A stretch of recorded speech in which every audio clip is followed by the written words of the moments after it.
नमस्कार दोस्तों, स्वागत है आपका आपके चैनल आज स्टडी ऑफिशियल पर। तो दोस्तों, जैसा कि आप सब जानते ही हैं कि केजरीवाल को जेल से जमानत मिल गई है। वे करीब 177 दिन बाद जेल से निकले।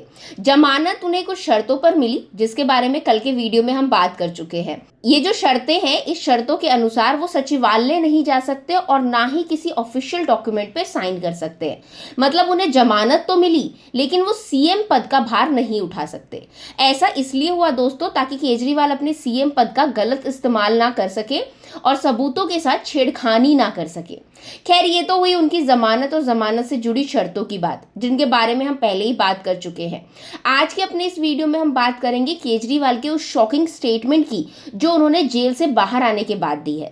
उन्होंने कहा कि वो अब अपने पद से इस्तीफा यानी कि रेजिग्नेशन दे देंगे। अब यहाँ सवाल ये उठता है दोस्तों कि अगर उन्हें रिजाइन करना ही था तो जेल में रहते हुए क्यों नहीं किया, अब तक इतना ड्रामा क्यों किया। साथ ही हम जानेंगे दोस्तों कि अगर अब वो रिजाइन देते हैं तो इससे फ्यूचर में क्या असर पड़ेगा, क्योंकि दोस्तों जैसा कि आप सब जानते हो कि कुछ ही दिनों में विधानसभा के इलेक्शन होने वाले हैं।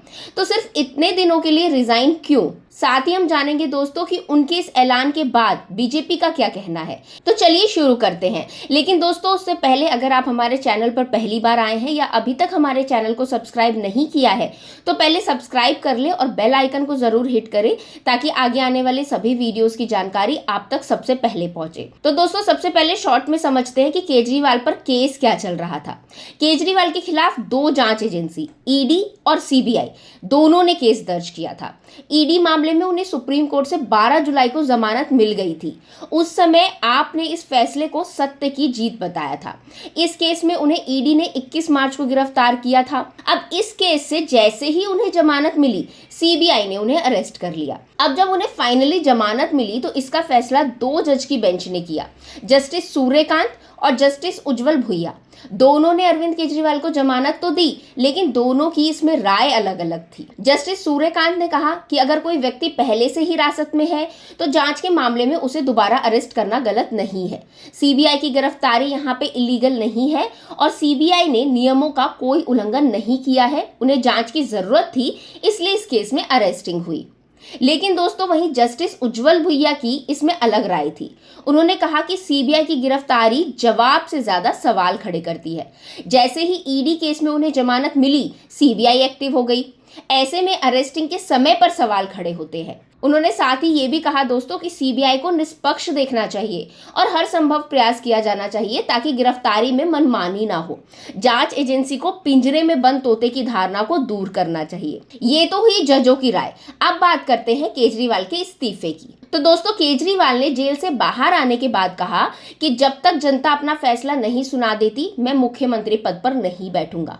अच्छा, यहाँ ध्यान देने वाली बात यह है कि उनका ये बयान ऐसे समय में आया जब दिल्ली विधानसभा चुनाव होने में अब कुछ ही महीने बाकी है।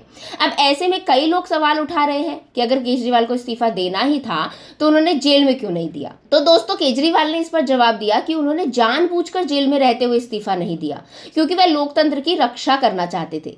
उनके अनुसार अगर उन्होंने उस वक्त इस्तीफा दिया होता तो ये एक नजीर बन जाता और विपक्षी पार्टियों के मुख्यमंत्रियों को जेल में डालकर उनकी सरकारें गिराने का प्रयास किया जा सकता था। वो एक मिसाल कायम करना चाहते थे कि जेल से भी सरकार चलाई जा सकती है। अब दोस्तों, केजरीवाल के इस्तीफे के ऐलान के बाद ये सवाल उठता है कि दिल्ली का अगला मुख्यमंत्री कौन होगा। तो इसको लेके आम आदमी पार्टी ने घोषणा की है कि 2 दिन बाद पार्टी के विधायक दल की बैठक बुलाई जाएगी, जिसमें नए मुख्यमंत्री का नाम तय किया जाएगा। अब ये देखना दिलचस्प होगा कि पार्टी किसे ये महत्वपूर्ण जिम्मेदारी सौंपती है और क्या ये निर्णय दिल्ली की जनता को प्रभावित कर पाएगा। इसके साथ ही दोस्तों, केजरीवाल ने दिल्ली में जल्द चुनाव कराने की मांग भी की है। उनका कहना है कि दिल्ली में विधानसभा चुनाव महाराष्ट्र के चुनावों के साथ ही नवंबर में कराए जाए। ये मांग ऐसे समय में आई जब दिल्ली की राजनीतिक स्थिति अस्थिर हुई पड़ी है और पार्टी के कई वरिष्ठ नेता भी घोटाले के आरोपों का सामना कर रहे हैं। चलिए अब बात करते हैं बाकी पार्टीज की। केजरीवाल ने इतना बड़ा शॉकिंग स्टेटमेंट दिया है तो इस पर भाजपा और कांग्रेस का रिएक्शन आना तो लाजमी है। तो दोस्तों भाजपा और कांग्रेस दोनों ने उनके इस फैसले को पीआर स्टंट बताया। भाजपा के प्रवक्ता हैं प्रदीप भंडारी। उनका कहना है कि केजरीवाल की ईमानदार नेता की छवि अब खत्म हो चुकी है और अब वह इस तरह के कदमों से अपनी खोई हुई छवि को वापस पाना चाहते हैं। उन्होंने ये भी आरोप लगाया कि केजरीवाल सोनिया गांधी का मॉडल अपना रहे हैं, जिसमें किसी और को मुख्यमंत्री बनाकर पर्दे के पीछे से सरकार चलाई जाती है।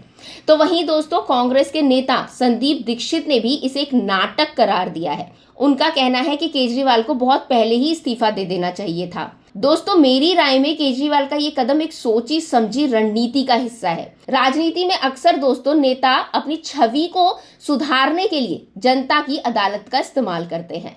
हालांकि यहाँ ये कहना गलत नहीं होगा कि दिल्ली की जनता इस वक्त असमंजस में है, खासकर जब कई घोटाले और आरोप उनके सामने हैं। केजरीवाल का ये कदम जनता को प्रभावित करने की एक कोशिश हो सकती है ताकि वे अपनी ईमानदारी पर विश्वास बनाए रखें। इसके अलावा दोस्तों विपक्षी दलों के तर्क भी ध्यान देने योग्य हैं। अगर सुप्रीम कोर्ट ने भी केजरीवाल पर सख्त शर्तें लगाई हैं तो ये स्थिति उनके लिए बेहद चुनौतीपूर्ण हो सकती है। अब देखना यह है कि जनता उन्हें किस नजरिए से देखती है, एक भ्रष्ट नेता के रूप में या एक ऐसे नेता के रूप में जिसने जनता के हित के लिए लड़ाई लड़ी है। तो दोस्तों आज के वीडियो के लिए बस इतना ही। अगर आपको ये वीडियो पसंद आया हो तो इसे लाइक और शेयर करना ना भूलें। साथ ही चैनल को सब्सक्राइब जरूर करें ताकि आपको ऐसे ही महत्वपूर्ण मुद्दों पर जानकारी मिलती रहे। Thank you.